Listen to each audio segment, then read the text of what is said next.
हम ट्रेंड नहीं, हम ट्रेंड बनाते हैं, हमारे बात बनते हैं। इस कैप्शन के साथ पवन सिंह ने सोशल मीडिया पे अपने फोटो तो डाला है, लेकिन इस कैप्शन को सीधा अगर किसी से जोड़ के देखा जाए तो भाई ये है खेसारी लाल यादव के लिए पवन भैया ने ये कैप्शन डाला है, मुझे लग रहा है। आप लोगों को क्या लग रहा है आप लोग कमेंट करके जरूर बताइएगा। लेकिन कैप्शन के माध्यम से खेसारी भाई को अच्छा जवाब दिया है पवन सिंह ने। भाई ऐसा इसलिए बोल रहे हैं भाई कि जब तक पवन सिंह को कोई ट्रोल होता है या कुछ उनको लेकर कोई बातें चलता है तो पवन सिंह ऐसा ही करता है, अपना फोटो डालकर वहाँ पर लिख देते हैं, अपना रिप्लाई दे देते हैं।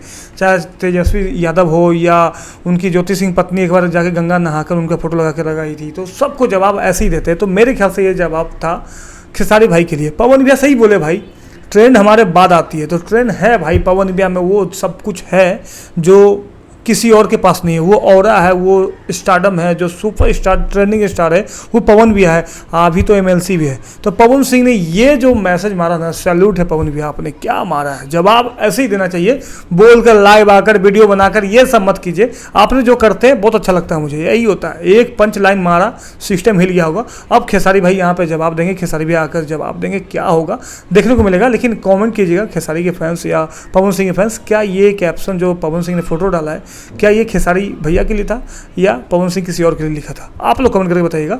5 करोड़ गाड़ी लिया या झूठ बोल रहे हैं, अभी ऐसी फेक अफवाह है। आप लोग कमेंट कीजिए। नेक्स्ट वीडियो में मिलूंगा, जब तक के लिए लाइक सब्सक्राइब फॉलो, जय बोलना।